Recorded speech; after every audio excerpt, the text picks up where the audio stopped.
Moi! Tänään esitän teoksen nimeltä Työmiehen vaimo, kirjoittaja Minna Canth. Jos Minna Canthista vähän kertoisin, niin Minna Canth oli yksi Suomen merkittävimmistä kirjailijasta ja ensimmäinen naiskirjailija. Ja Minna Canth on ollut aikansa mullistava kirjailija, sillä hän just otti yhteiskunnallisia ongelmia esiin hänen kirjoituksillaan ja hän oli yhteiskunnallinen vaikuttaja. Hän oli vahva feministi ja nosti myös naisten kurjat olot esiin, niin muun muassa kirjoittamalla. Tämä teos, Työmiehen vaimo, itse nimi kertoo jo siitä, että kun tämä teos kertoo Juhanna-nimisestä naisesta ja hänen jokapäiväisestä arjesta ja perhedynamiikasta, siis tämä kirja kertoo Johannan perhedynamiikasta. Ja Työmiehen vaimo, se symboloi sitä, että vanhassa ajassa naisille ei ollut tosi paljon omaa näkevyyttä, ei naiset ollut paljon miten sitä nyt sanotaan, ei ollut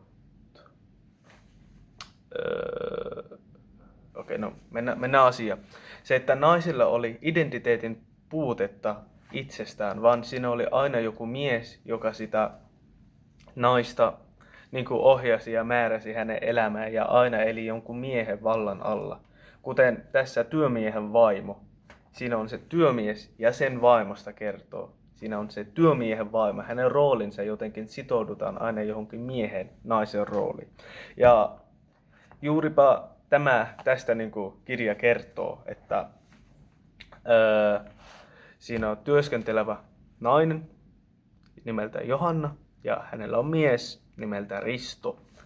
Risto ei tee paljon töitä, vaan hänellä on alkoholiongelmia ja Risto aina väkisin ottaa rahat Johannalta, mitä Johanna saa tekemällä töitä.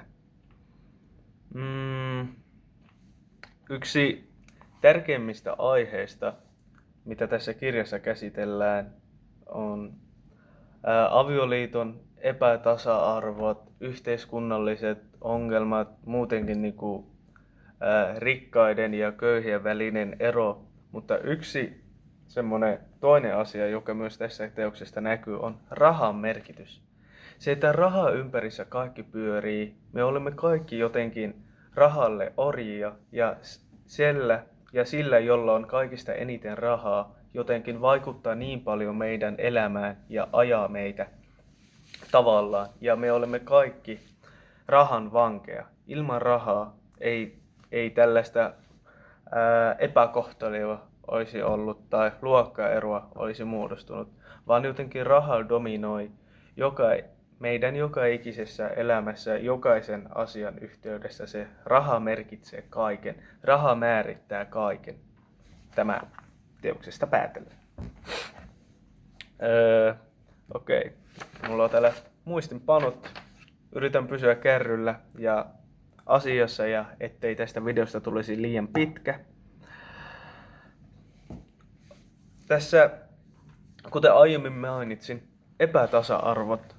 Kuten miksi Johanna tekisi töitä Ristolle? Miksi Risto saa päättää näin?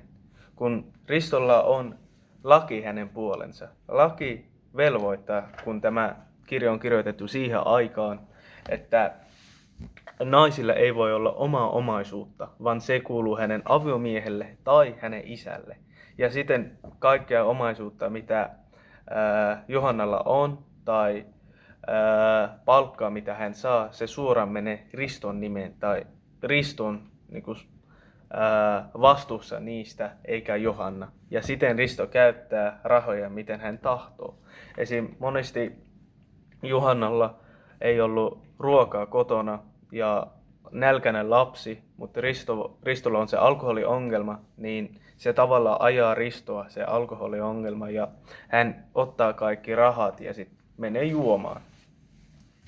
Ja just tämmöisiä, esim. Alkoholiongelma, epätasa-arvo, näitä teemoja tämä teos vahvasti nostaa ja antaa kuvauksen ymmärtää. Monesti ihmiset, joilla on vaikutusvaltaa, he eivät tiedä tavan kansan elämästä tai eivät oikein tiedä, miten muut elävät. Ja juuri tämmöisten kirjoituksen avulla saamme toisen elämän kuvauksen toisen elämästä, joten voimme ymmärtää paremmin, miten heillä voi. Siten ne, jotka ovat vallassa, pystyy tehdä vaikutuksia tai jotain lakeja, jotka estävät tämmöisiä epätasa-arvoja. Ja sitäpä uskon, että Minna Canth juuri haki nostamalla tämmöisiä asioita esiin.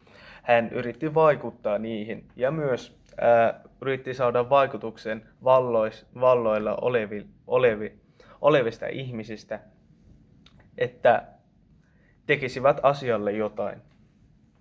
Ja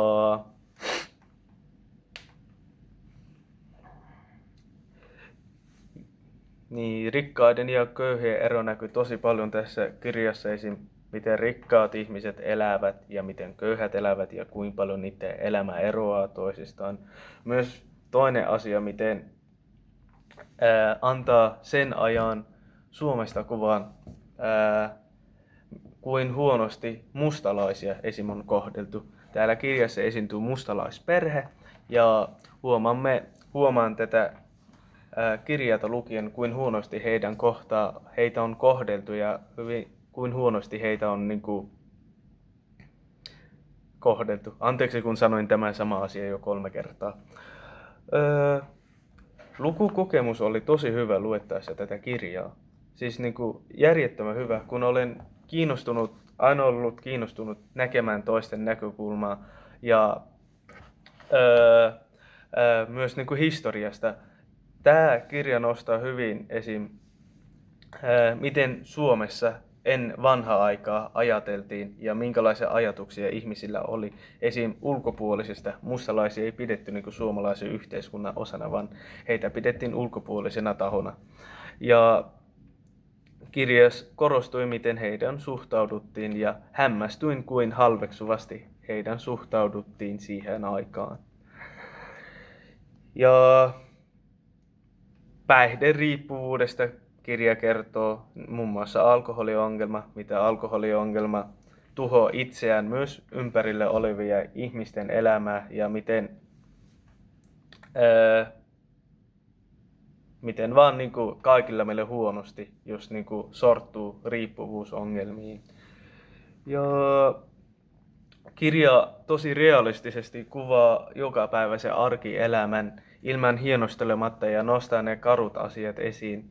Ja uskon, että tämä kirja on realismin edustaja, realismin kirjoituskauden edustaja. Ja tämä on siis, kirja näyttää sisältä tämmöisenä. Tämä on siis näytelmä, ei ole varsinainen, on varsinainen kirja, mutta kirjoitettu siten, että tämä olisi näyteltävää. Ja sai tosi suosion, kun tämä kirja julkaistiin ja vieläkin arvostellaan läpi vuosikymmeniä, vieläkin löytää lukijoita, jotka lukevat tätä. Esim. Itse tykästyin tosi paljon lukea tätä. Jotenkin tämä kerrontatyyli, tämä kerrontatapa on tosi voimakasta ja miten Minna Canth kuvailee Johanna elämää niin elävästi ja miten hän tuo niitä tunteita esiin, niitä epäkohtia esiin. Tosi liikuttava kirja ja jotenkin samaan aikaan tosi surullinen kirja, että kaikilla ei mene hyvin, vaan että myös osoittaa, kuin kiitollinen minä olen itse omasta elämästä, kun pääsen näkemään, että kuin huonosti muilla menee ja minulla menee niin hyvin. Tämä on tosi paljon ajatuksia herättävä kirja. Suosittelen lämpimästi kaikkia lukemaan.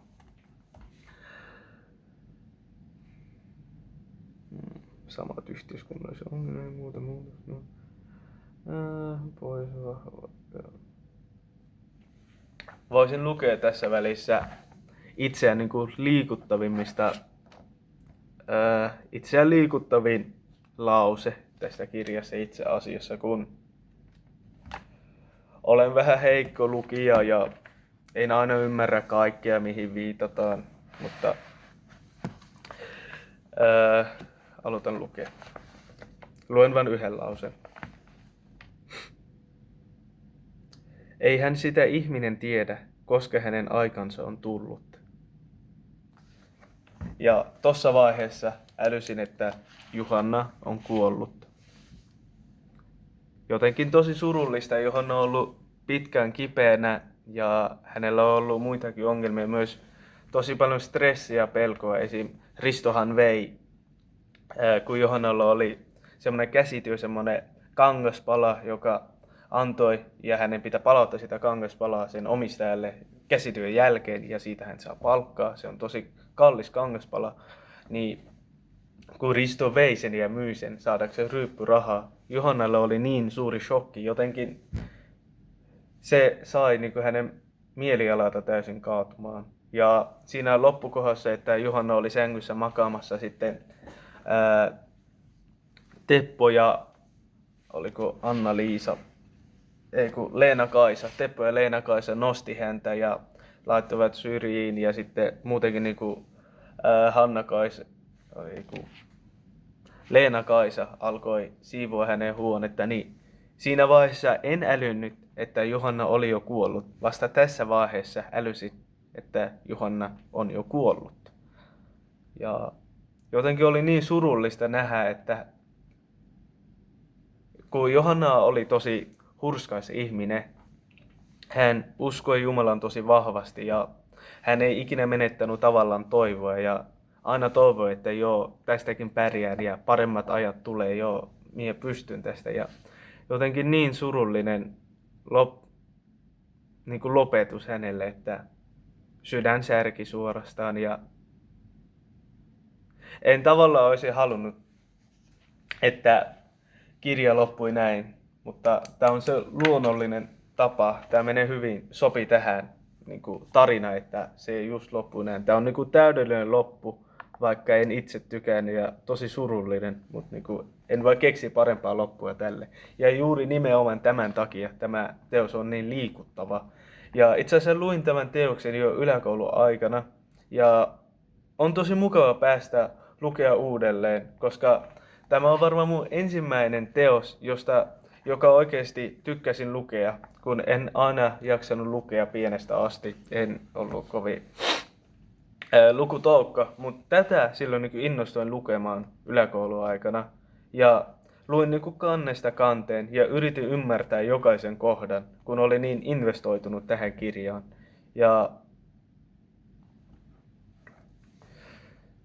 Ja se kokemus, josta äsken kerroin, ei siis ollut tällä kertaa tämä mun 3. kerta, kun luen tämän kirjalta. Niin kerroin, mitä tapahtui ensimmäisellä kerralla, kun luin kirjaa. En älynyt, että Johanna kuoli. Joo, tämä video on jo nyt niin pitkä ja ei oikeastaan ole tosi täydellinen video. Käytin tosi paljon puhekieltä ja vieläkin käytän itse asiassa. Ja ei mulla oikein ole mitään sanottavaa. Hyvää kesää sinulle ja kohta olisi koe. Montako minuuttia jäljellä?